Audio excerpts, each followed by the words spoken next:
What's going on, y'all? What's going on, y'all? So we are back again for another episode review of Raising Cain Power Book 3, Episode 4, Season 1, okay? What's this called? Don't Sleep, all right? So let's just get up into the episode, okay? So when the episode starts off, of course, 50 Cent is narrating. He giving us some background. I guess I can deal with it. It's okay, okay? But I can move past it. But what's going on is we see two guys, we see a group of guys running down the stairs, okay? This stairwell, it's like at least four of them. And I'm like, oh my God, what's going on? Baby, 50 Cent started, or I should say older Kanan started giving us some information about what's happening. We see Unique and we see old boy that was supposed to be doing his supply and stuff, picking up his drugs the day before, or I should say last week's episode, the one that was listening to Paula Abdul, okay? And he was smoking that crack up in the corner. That's what saved his ass from getting caught, because he wasn't in the car. And those that was in that car, I don't know if they died or if they just got injured and needed to go to the hospital when the police car T-boned them. You know what I'm saying? But he got away. And so at this point, Unique and his crew is chasing him down the steps. His name is Trash G. Come to find out, Unique and Trash was like best friends, okay? They grew up together. They had their first oral encounter, on the same day, meaning sexual head and all that stuff. They got head on the same day, okay? Most likely probably by the same person, okay? It is what it is. You know how niggas roll, all right? They do things in pairs and groups and stuff. They can't never do stuff by themselves, all right? But at this point in time, this particular scene gave me the old power scene, okay? You know how when they take them and they go and torture them a little bit and it get gruesome and all that stuff. Baby, they had Trez up in that seat and he was bloody. They beat him up. And basically Unique was blaming him for what happened with the shipment from Dean and the fact that they couldn't get their re-up and the cops was on them and all this stuff. So at this point, he beating him up and he not getting the answers that he wanted from him or whatever. Unique is calling him a crackhead and all that stuff. You up here, I don't even know you no more. Look at you. You up here smoking on that glass deck. I said, oh my God, I don't think that's how. Is Joey Badass really from New York? Let me know because I feel like the accent is a little bit much. Like he put it on a much, but then again, since I'm not from there, he could be doing it right. But I like it though. Maybe it's because I like Joey Badass. I'm finna go listen to some of his music because I have never listened to a Joey Badass song. I probably have and didn't even know that was him. Okay, but I love him in his acting. Like he really does a good job in the roles that he picked. So he was doing that. And next thing you know, he was like, you ain't hearing me. So he was like, open up this nigga's ears.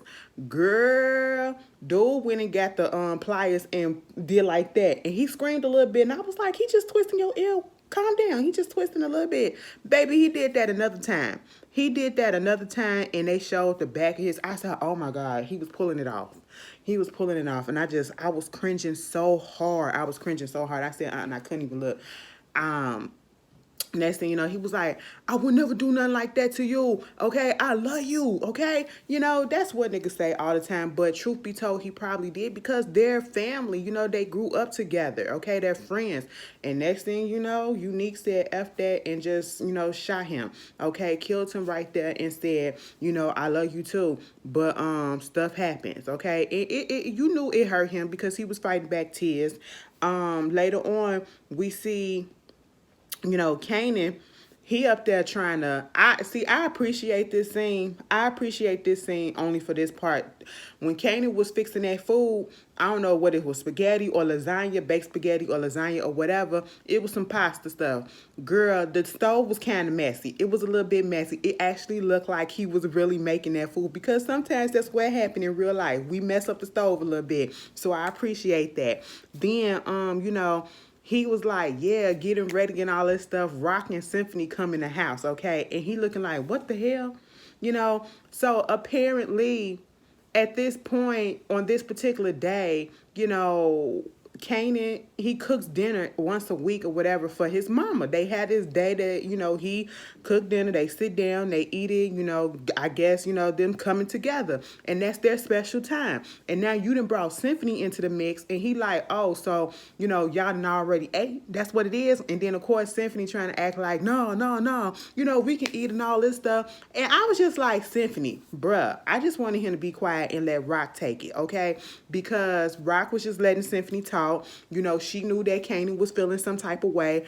I would have been feeling some type of way as well, like Kanan said, when Symphony was like, yo, this was good and all that stuff, the sauce is good. I didn't know that you was going to cook dinner. I didn't know. If I would have known, I wouldn't have took her out to dinner earlier. And Kanan said, well, she knew.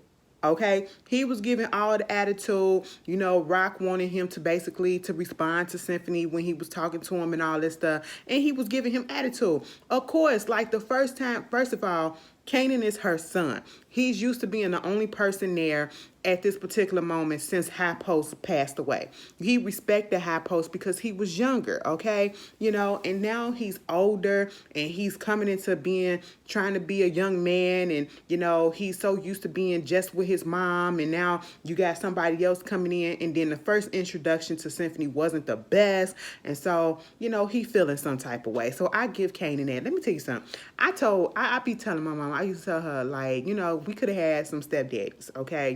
My mom could have worked what she had, and we could have had some stepdaddies, all right? But I think my mom is picky, and I think she don't like people in her space, okay? And I think I get that from her, most likely. But at the same time, even though I said I wanted stepdaddies or whatever, I would have treated them the same way that Kanan treated Symphony. I would have gave them the fever, okay? It ain't no accepting you right off the bat, bitch. I don't know you, okay? But moving on from that, Jukebox is over there at Nicole's house. I think that's what the girl's name is. They up in her room and everything. And I was like, Nicole, your mama know about Laverne? She know about Laverne. She don't know about Jukebox. Your mama know y'all parents cool with this? Is y'all sneaking around? They looking at the tape that they made at the mall or whatever. And she was like, you gonna be this world class famous singer, whatever. We got to get you out there. They up there play wrestling, and next thing you know, Nicole on top of Laverne. I said, oh my God, what y'all about to do? And at that moment in time, because they was making up a ruckus when they was playing, the mama was like, what is going on up here? It sounds like the ceiling's about to cave in. I'm sitting here like, oh no. And at that moment in time, I just knew that, the parents was going to be putting on because Laverne is black. And that is exactly what they did. The mom turns around and she sees and hears the tape being played of them singing in the mall. And she was like, oh my God, you guys are on TV. Yeah, Mom, it's just the tape that we made at the mall. Okay. And then the dad comes up and he was like, oh my God, you guys sound better than the shit that be on the radio these days. And then the mom was like, language. And he gonna say, oh, please. Laverne has heard worse than that, I'm pretty sure. And I said, excuse me? I don't know what he takes. I don't know how to take that. It could have been innocent. But then, I forgot something that he said, but Laverne was like, yeah, I mean, that's fly. Yeah, that's fly. And the daddy was like, yeah, that's fly. I was like, excuse me. Woo! I said, please get off my screen. Please get off my screen, because y'all gonna make me mad. It was cute. It was funny though. But the switch up. They tried to code switch just like we code switch when we around certain people. I said, wow, this what we doing? This what we doing. Meanwhile, we get Tony and Marvin, okay? They in there doing it, okay? Let me just tell you this. Tony can't ride. Tony can't ride no dick right, okay? I don't do it, okay? But I seen it before, and she ride it just like a white girl.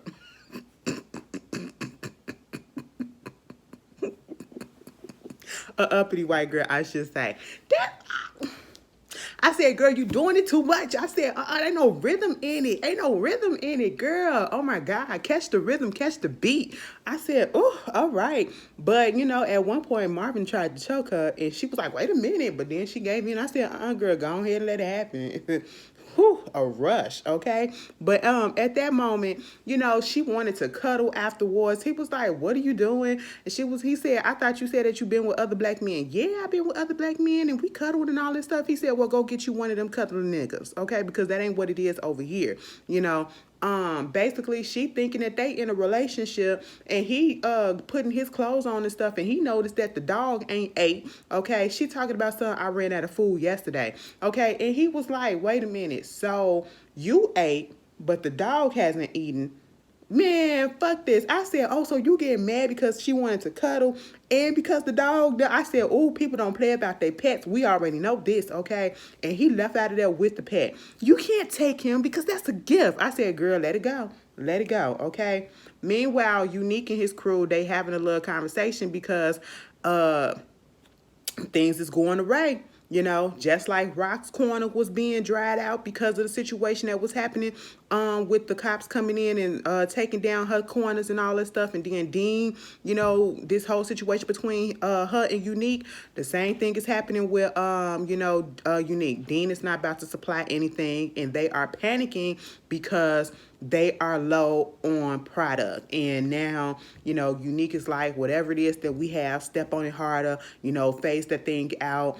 You're gonna have to thin it out or whatever. We gonna put it out as orange caps instead of the red caps and all this stuff. We gotta do what we gotta do to sustain us." That's basically what was going on. And I said, "See," and he came to the conclusion, "I know Rock got something to do with this, but I'm gonna come. She gonna get hers." I said, "Oh, really?"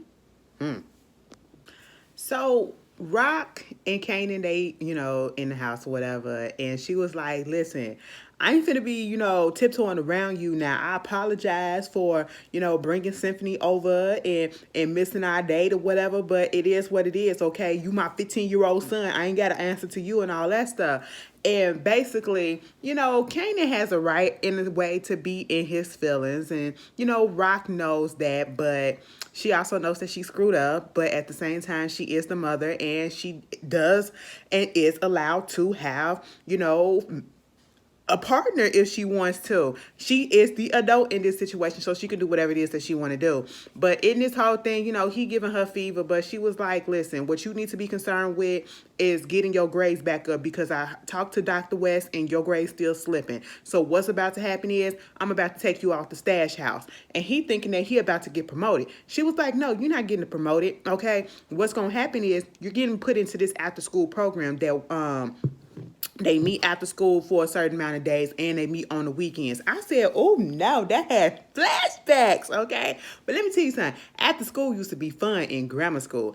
In grammar school, after school used to be so fun. Okay, we used to roller skate. We used to do arts and crafts and stuff like that. It was a good time. It was a good time. But anyway, so that wound up happening. Of course, Kanan and his feelings about that whole situation. At one point he went and he was talking to Davina about it, and she was like, "Shoot, I would do after school and stuff like that, but I would need a sitter or something like that, but that would cost a grip. And at this point in time, she ain't got the money." And so, she was like, "Yo mama, she just seems like she really cool and she just really concerned about you. I wish I had a mother that was like that. Hell, I don't even know where my mama at right now." Okay. And so, she just trying to reassure him that you need to see where your mama coming from, and they having a good time or whatever. And I was like, "Oh, they boyfriend and girlfriend now because they kissed and all that." Meanwhile, while they walking down the street, you see somebody pull up like, "Damn, and she kissed the nigga?" And I was like, "Who is this?" It was Unique, okay? He gets out the car talking to Davina, and I was like, "Please don't try to do anything to this girl." Now, it was making me a little nervous when he was talking to her, because at one point I really didn't understand what he wanted her to do. Because you know how these hustlers are when they see beautiful young girls and all that stuff, try to use them up, play them, and, do all this other stuff. So I thought that's what he was trying to go with that. But basically, because she Buck's girl, or was Buck's girl, I should say one of Buck's girls, okay? He was like, "Since you close to, Kanan, I need you to give me some information. Like, give me some information on him." and I, get your mama clean, because he started telling her about how, I seen your mama, she all the way on the east side or wherever she at, and she just, cracked out, but she ain't too far gone that she can't get help. And I had a cousin, who was married who was married to this person or whatever, and I got him clean and all that stuff or whatever, put him up in a whole rehab place, and at this point she thinking about it, but he kind of made it seem like, what you gonna do for me? And so it almost sounded sexual a little bit, but then he was basically like, he wanted some information on Kanan, and she kept on trying to say, what's going on with Kanan? Not in the business like that. That's Rock's business, okay? He not in the street like that. He don't know nothing. I already asked him about, the whole situation with D-Wiz and Buck 20 and all that stuff, but he didn't know anything. And, Unique is like, the fact that he is D-Wiz's friend, he know more than he's saying, okay? And I need you to give me some information. So at one point, I'm sitting here like, no, Davina, that's your dude, okay? That's your friend more than anything. Before he was your boyfriend, he was your friend. Don't mess it up. But she got to think about her mom and the situation that they in. So she was basically like, okay, so what happened was, as long as Kanan don't get hurt, I'm going to let you know that I did see him coming out this one house at this one point. I said, oh my gosh, she giving away the stash house. Meanwhile, we see Rock going over there, and she looking at this steel door, okay, and talking about how reinforced it is and all this stuff for protection. They are at the Colombian shop, okay, that where they gonna put their new stash house and everything.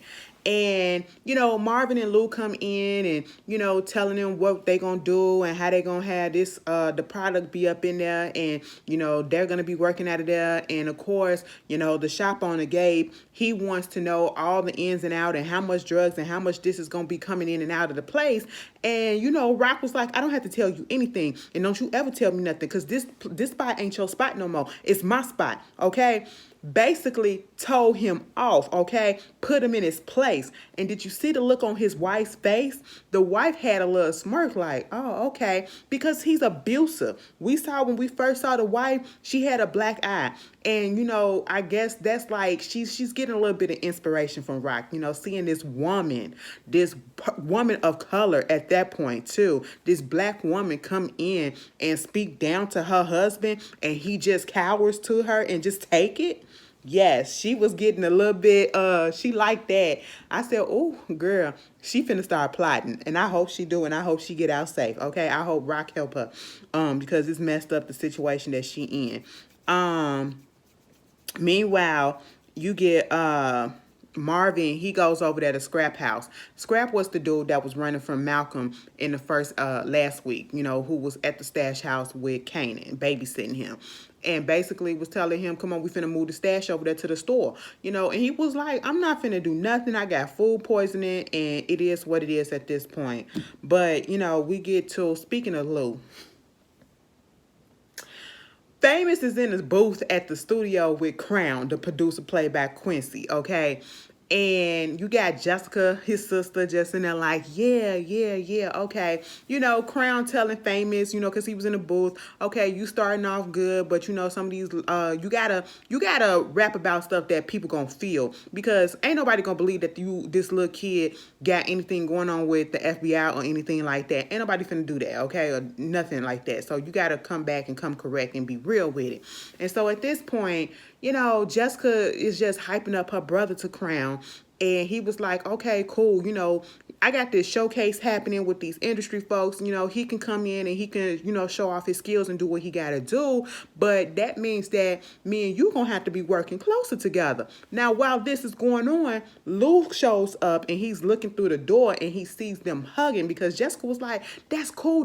She's all about getting her brother put on. And I love that about her. But at the same time, I don't trust her, okay? Because Lou came there to drop off his stash, and then he said, Jessica, let me talk to you outside. And basically, he want to know why you up in here. She said, I'm up here trying to help my brother, And I said I was going, I told you about your dreams that you should be doing or whatever, but I never said that I was going to sit here and wait until you get the gall to go ahead to do it, okay? My brother need help, so why not help him? You know how to do what you need to do. Go ahead and do what you need to do for yourself right now. I get where she coming from, but it's the way that she did it. Like, she did it kind of sneakily. You knew that you can't tell me she can't pick up on the vibe that he got an issue with her being with this dude. And this dude obviously been trying to hit on her, okay? And you could say it's probably insecurity on his side, but it's also making me look at Jessica like, I don't really trust you, because she like the type of person that'll do whatever she needs to do to get whatever it is that she wants, And speaking of famous, he goes over there to their little kick it spot at the little restaurant or whatever. And you got Kanan and Jukebox playing on the video games and all that. And basically he telling them about the fact that he doing this showcase and he doing a demo and all this stuff. Jukebox get upset, okay? She gets upset because, like Kanan tells Famous, she been up here trying to, boost and do all this other illegal stuff just to get money to save up for a demo, and then here you come and you just get your demo out of nowhere for free, okay? And basically Famous like, it ain't my fault that my sister know people to get me in this shit, So Kanan had to go out there and catch up with Jukebox to kind of calm her down and talk her down, but it really didn't help. And I understood where she coming from. It's like you be putting in all the effort and you're doing it the right way somewhat, and then you see somebody else that just come in out of nowhere and they get what you trying to do real quick and without little effort being put in. So that had to be a blow, and it's understandable. What else? Girl, what? This text message is what? So, after Kanan got through trying to talk to Jukebox and she runs off or whatever, Marvin pulls up on him and basically try to convince him to go to the stash house. And he was like, no, I can't do that because I got to go to this after school program today. It starts in a couple of hours. He was like, come on, I need you to help me move this stuff. It ain't going to take that long. You will get to the program. It is what it is. He was like, my mama ain't supposed to know this. Okay, she ain't going to know.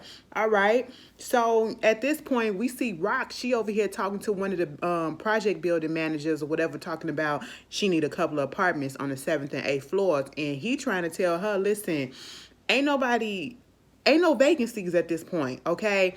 And he basically putting his foot down like, I don't know what to help you with or whatever, but money talks, because Raquel had a bunch of money and he was like, I see what I can do, because I guess they're gonna try to convince some people to get out and give them some money to relocate or whatever, but she need these these apartments in this particular building, and of course she gonna get what she wants, okay?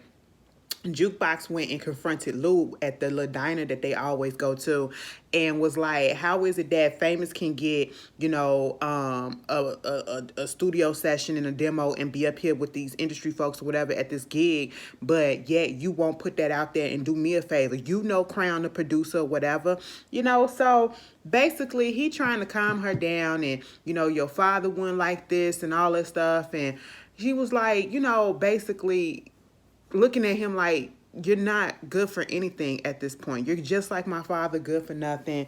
And he was like, if you need some money, I can do it. She said, I don't want your money, okay? I don't want to be owing you or whatever. If you could get me into the little showcase, that's what we need. And then, they had a bonding moment right then and there, because, he was just like, you're just like me. You don't want to owe anybody. You want to do it on your own. And that's going, that not owing people, that's type of mindset that you need to have, okay? You try to make a way. And basically, that talk didn't really go the way that Jukebox wanted it, okay? She wanted some help. Lou wasn't able to give her help, which I don't understand. Like, he could if he wanted to, but Lou also in his feelings about Jessica and the fact that Jessica getting too close to Crown, and it seems like she overstepping her boundaries with him, So at this point, Juke leaves out, and she's on the phone with her crew. Remember the crew that she had last week, and she was like, why did they pick this place? It was like, well, oh boy, he wanted it, so how it is. If somebody pick a place, we all have to go do it. So now when it's her turn to pick a spot, they don't want to do it. So therefore, she had to go do it on her own.